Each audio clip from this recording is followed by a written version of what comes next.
Sino nga bang mag-aakala na after 23 years ay makakasama ko ulit itong aking mga classmates. Hindi lang sila basta classmates dahil sila talaga yung mga kaibigan ko nung high school pa kami. Huling kita ko sa mga ito ay year 2001 nung time na nag-graduate kami. At after that, syempre nagkaroon na kami ng kanya-kanya naming buhay, nag-aral na kami kung saan-saang mga lugar. Kaya medyo matagal-tagal ko silang hindi nakita. Sobrang dami naming magkakaklase and almost every year ay nagkakaroon sila ng get-together. Most of them ay nagkakasama sila. Lahat siguro ng magkakaklase ay ako na nga lang talaga yung hindi nakaka-attend ng kahit na isang beses. Siguro dahil hindi ako mahilig umattend sa mga ganitong gatherings or siguro dahil malayo ako kaya hindi ako nakaka-attend. Medyo nakakahiya din naman kasing umattend sa mga ganyan lalo na syempre kapag mga kaklase mo yung kasama mo. Baka naman kasi mamaya pagdating mo doon lahat ng kaklase mo ang yayaman na nila tapos ako na lang pala yung very poor. O diba, nakakahiya naman kasi talaga. At ito na nga,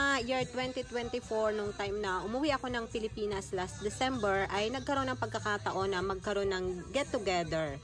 Kahit na hindi kumpleto ang magkakaklase, kung sino lang yung available na makaka-attend, ay pwedeng umattend. Nung una nga, ay medyo nagdadalawang isip pa ako na pumunta dito dahil nga parang nahihiya pa ako. Pero namimiss ko din naman sila dahil sobrang tagal na nga na panahon na hindi ko sila nakikita. Kaya naman, sige na nga, tinry ko na makipag-meet sa kanila. Bago pa ako umuwi ng Pilipinas, ay nakaset na nga itong aming get-together. Kaya naman, kahit na sobrang pagod ko mula sa biyahe, walang tulog, sobrang pagod at puya talaga nung araw na yan. Pero pinilit ko pa rin maka-attend kasi nga, naipangako ko na din naman talaga sa kanila na darating ako. Nakakahiya naman na hindi ko sila siputin, sobrang tagal na nga din na panahon na hindi ko sila nakikita. Kung nga makakalimutan ang experience na to dahil sobrang saya talaga ng pagkikita namin. Miss ko din naman talaga itong mga person na ito dahil sila talaga yung mga close friend ko nung high school.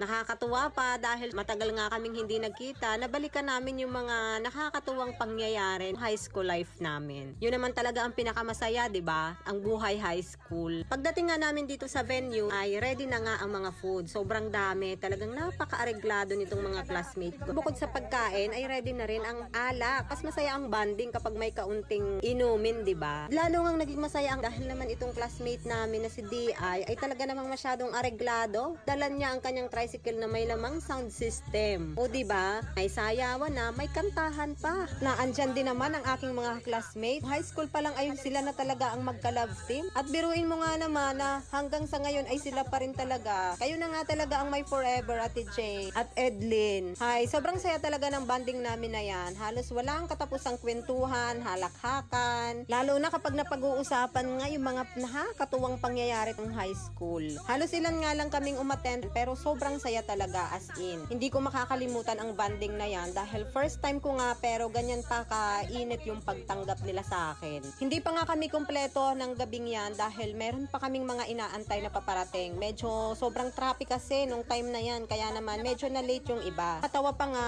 dahil itong mga classmate ko na ito ay nagtataka sila kung bakit parang ang laki daw ng ipinagbago ko. Kung paano ba naman? Aba, ay sobrang bait ko talaga nung high school as in, kahit naman ngayon, no? Sabi ko sa kanila, syempre, bago ako makipagkita, kailangan maging ready ako. Kailangan kaya ako makipagsabayan sa kanila. Oy, charot lang! Dahil nga may dalang video okay itong si D.I. Ako na rin pinalampas itong mga classmate ko. Kahit na medyo nahihiya-hiya pa silang kumanta. Bay, kailangan nilang kumanta. At kami-kami lang naman ang nakakarinig. Buti na nga lang lahat ng umattend game naman talaga. Hindi ko din talaga makakalimutan ang araw na to dahil sa sobrang init ng pagtanggap nila sa akin. Wala akong masabi sa mga classmate ko na ito. Grabe, sobrang solid.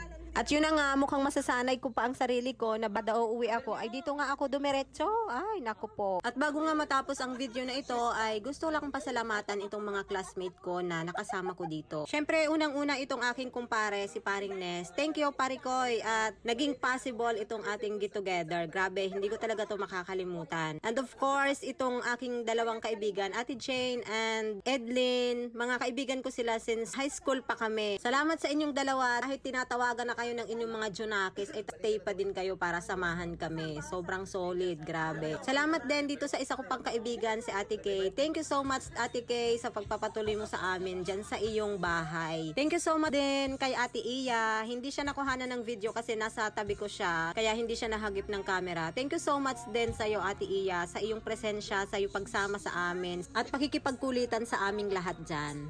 Thank you din, syempre, classmate DI, napaka-areglado. Salamat sa iyong video okay, sa iyong pa-sound system. Salamat din sa iyong mga native na chicken. Grabe, solid, napakasarap ng luto. Thank you din, classmate Elmer. Salamat sa iyong pakikipagtawanan sa amin. Nung high school, napakatahimik mo lang. Ngayon, napakakulit mo na rin. Thank you din, Albert, sa pagpunta. Syempre kay Alot. Salamat dahil kahit late kayo ay humabol pa rin kayo. Salamat din sa mga masasarap na pagkain na ating pinagsaluhan, sa mga kakanin. Sobrang dami ng food. Of course, maraming salamat sa bawat isa sa atin na nakarating sa ating get together.